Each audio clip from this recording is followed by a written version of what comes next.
Yo tout le monde, bienvenue dans cette vidéo.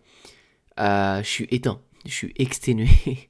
Ça se voit peut-être à ma tête, j'en sais rien du tout, mais je peux vous le dire, je suis exténué. Faites pas gaffe à cette lumière, c'est bon. L'espace risque de rester un petit peu comme ça maintenant. Je suis content de ce nouvel endroit. Je vous ai pris un petit micro juste ici.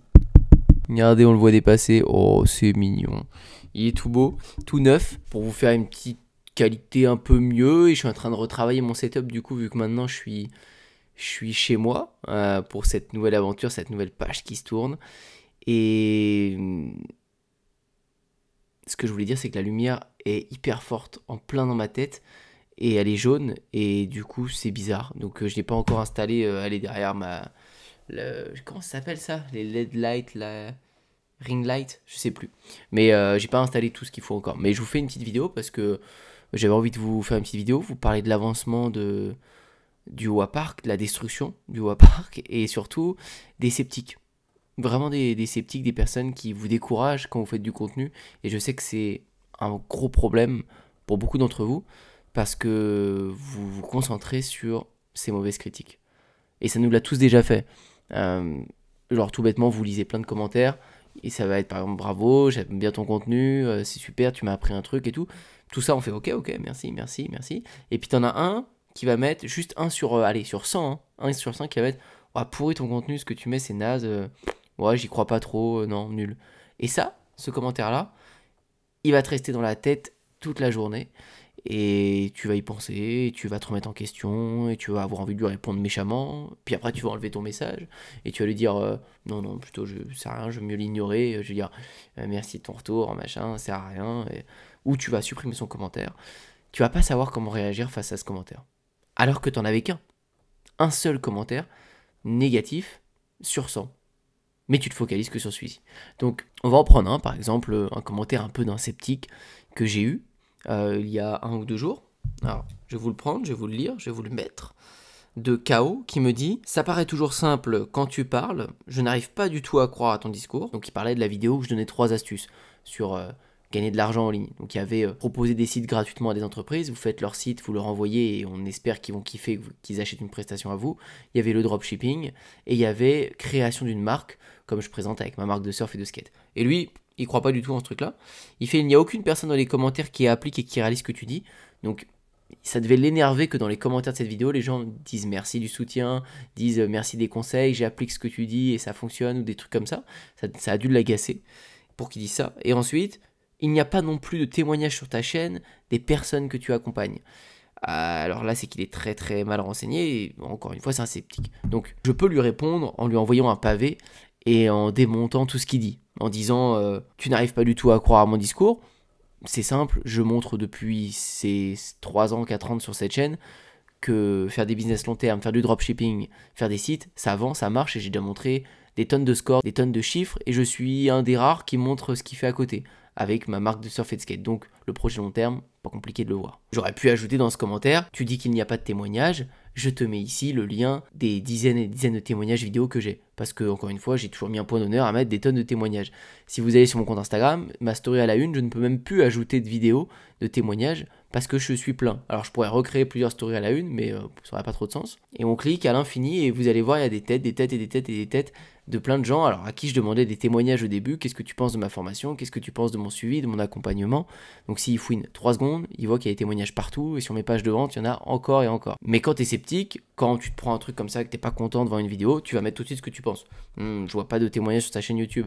Je vais pas mettre des témoignages sur ma chaîne YouTube. Vous allez pas regarder une vidéo d'un témoignage. Je vais pas vous mettre demain un témoignage de Cécile: oui, Antoine c'est super, Antoine c'est trop bien, Antoine c'est...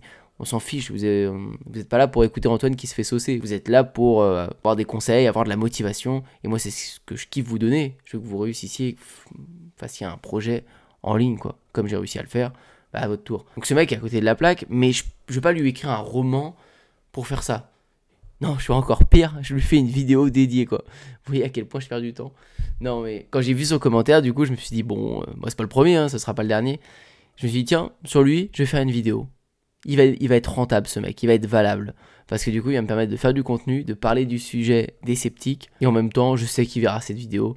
Parce que c'est souvent les haters ou les sceptiques ou les mecs qui commentent et machin qui blabla qui regardent tout en fait. ils sont toujours en train de regarder. Donc j'espère que tu auras un autre commentaire à publier dans cette vidéo. Alors non seulement vous ne devez pas vous prendre la tête avec ce genre de personnes, et en plus, normalement, vous ne devriez pas perdre de temps et d'énergie à leur répondre. Parce que perdre du temps en commentaire, à rédiger un truc, ça vous sert à rien, ça vous avance pas plus. Vous allez juste au pire attendre sa réponse, voir ce qu'il va dire et vous rentrer dans un dialogue de sourd presque. Parce que lui a son avis tranché et j'ai quasiment, voire jamais vu un sceptique qui est en train de changer d'avis dans les commentaires en se disant « Ah ouais, j'avoue, t'as raison, je suis de ton côté, c'est vrai qu'il y a des témoignages sur ton site, bravo ». Non, bon, enfin c'est très très rare. En fait, vous devez regarder votre ratio. Vous avez 90% de likes, 95% de likes, 99%. Vous avez 99% de bons commentaires. Si à un moment ça change, si à un moment vous avez 50-50, ou peut-être que vous avez plus de mauvais commentaires que de bons, là, posez-vous des questions. Parce que ça veut dire que la majorité des gens qui regardent votre contenu ou qui sont attirés par vos vidéos ne le sont pas forcément pour les bonnes raisons et au final ne risquent peut-être pas d'acheter vos produits ou ne risquent pas de continuer à regarder vos vidéos parce que ce que vous dites, ce que vous faites, ça ne leur plaît pas. Mais là, la vie sert. La vie va pouvoir être constructive et toutes les critiques que vous allez vous prendre, vous allez vous dire ok, là je fais n'importe quoi. Par exemple, ce youtubeur-là, enfin pas ce youtubeur, ce tiktoker, c'est un tiktoker, Benjamin, vous l'avez sûrement vu passer, il fait de la provocation, il essaie de buzzer avec la provocation, à danser dans des églises, etc., sur des musiques pas terribles, à twerker, faire des trucs qui n'ont pas de sens dans des lieux qui sont pas appropriés. Et il cherche toujours, et en plus j'ai pas envie de lui donner plus de visibilité que ça, on va pas en parler plus longtemps, mais il reçoit des menaces de mort, des critiques très fortes, qui sont pas non plus justifiées, mais il sait du coup pourquoi il reçoit ça. Il va pas être étonné de recevoir un mauvais commentaire. Et là il peut se remettre en question, parce qu'il a 99% de mauvais commentaires, et peut-être 1% de bons commentaires. Toute la tendance est inversée. C'est ça que vous devez regarder, c'est votre ratio. Donc vous prenez pas la tête sur un commentaire. Si vous regardez la masse, si vous regardez toujours la majorité, vous allez pouvoir vous dire que en fait Internet est bienveillant. Internet vous tire vers le haut et ne vous rabaisse pas. Si vous regardez la minorité, Internet est horrible. Ouais, je trouve que t'expliques mal. Tu parles vraiment trop vite dans tes vidéos. T'as grossi, non? Et y a vraiment des pigeons pour croire à ces salades? Escroc. J'ai perdu 10 minutes de ma vie avec cette vidéo. Nul. C'est horrible. Si vous regardez que les mauvais commentaires, que les gens qui vous piquent, si sur chaque post, vous cherchez les gens qui vous piquent, vous allez trouver que c'est une descente aux enfers. Beaucoup de filles se disent critiquer sur les réseaux. Alors c'est vrai, des fois, on voit un poil sous le bras d'une fille et t'as un gamin qui commente, il fait « Ah, dégueulasse, les poils ». Et du coup, ça en fait toute une polémique, ça en fait tout un post. Vous n'acceptez pas ça, on est en 2022, allô, etc. Enfin, ça va tout de suite prendre des proportions de dingue. Alors que non, c'est juste une personne sur des tonnes. Donc il n'y a pas besoin d'en faire tout un plat. Surtout que des fois vous vous adressez à une personne qui a 8 ans, qui a 9 ans, qui a juste mis ça pour rigoler avec des potes. Et si vous regardez la majorité des commentaires, encore une fois, ils sont bons et positifs. Je dis pas qu'il n'y a pas d'injustice, c'est que des fois il n'y a pas eu des majorités qui étaient négatives et qui n'étaient pas forcément justifiées. C'était juste de la critique facile et c'était un effet de mouton parce qu'il y a beaucoup ça sur internet. T'en as un ou deux ou trois qui mettent un mauvais commentaire et t'en as 4, 5, 6 qui suivent parce que ils disent ouais, moi je veux dire pareil qu'elle.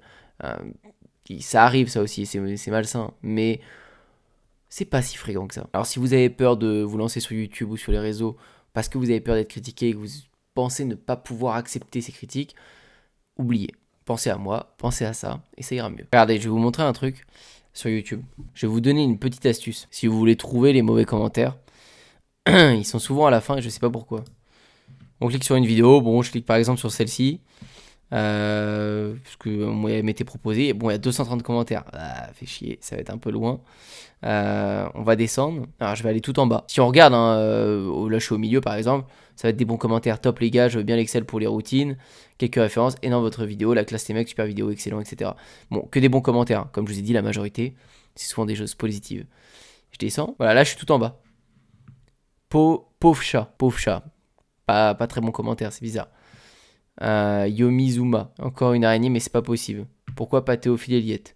Comment oses-tu comparer un hôpital public français à un hôpital privé à Dubaï? Compare plutôt un hôpital privé français à un hôpital privé de Dubaï, non? Alors vous voyez, c'est pas bonjour, salut, c'est direct, je t'attaque. Tous les derniers commentaires souvent d'une vidéo, c'est des mauvais commentaires. C'est des commentaires qui n'ont pas de sens, des fois qui sont bizarres. Mais c'est souvent les plus mauvais, tout en bas, tout en bas. Ils sont pas mis en avant par YouTube. Alors sauf des fois les mauvais commentaires constructifs vont être en haut. Mais tous ceux qui, comme si YouTube savait que ceux-là, c'est les sceptiques, ils servent à rien, quoi. Et dès qu'on remonte après, c'est incroyable, merci, bonne vidéo, masterclass, super la vidéo, grand merci, faut donc se faire moi en marketing, bref, super vidéo, incroyable. Dès que vous remontez, c'est bon. Et vous pourrez faire ce constat et regarder, si vous voulez trouver les mauvais commentaires d'une vidéo, descendez tout en bas. Alors quand il y a très peu de commentaires, des fois il n'y en a pas du tout, mais quand il y a un petit peu de commentaires, plus de 100, plus de 200, vous allez trouver ces mauvais commentaires. Alors quand vous allez sur les grosses vidéos qui ont des milliers de commentaires, il va vous falloir scroller pendant très longtemps. Mais voilà, si vous saviez pas, maintenant vous savez. Et j'espère que après cette vidéo, ça aura moins d'importance les avis négatifs parce que ça doit pas en avoir. Ça doit pas en avoir. La toute petite minorité de sceptiques ne doit pas vous changer. J'espère que vous avez kiffé cette vidéo. Et ma question pour vous, vous en doutez, c'est est-ce que vous avez déjà été interpellé, choqué par un mauvais commentaire? Est-ce que des fois ça a changé votre journée ou pas? Une mauvaise critique, ça peut même être dans la vie de tous les jours. Est-ce qu'il y a déjà une critique? Vous savez que les 3 quarts des gens, ils vous donnent que du positif, mais il y en a un qui vous a dit un truc négatif, vous l'avez retenu et ça vous a pourri votre journée, votre semaine, votre projet, j'en sais rien. Dites-moi ça dans les commentaires, ça m'intéresse. Et moi je vous dis à très bientôt pour une prochaine vidéo.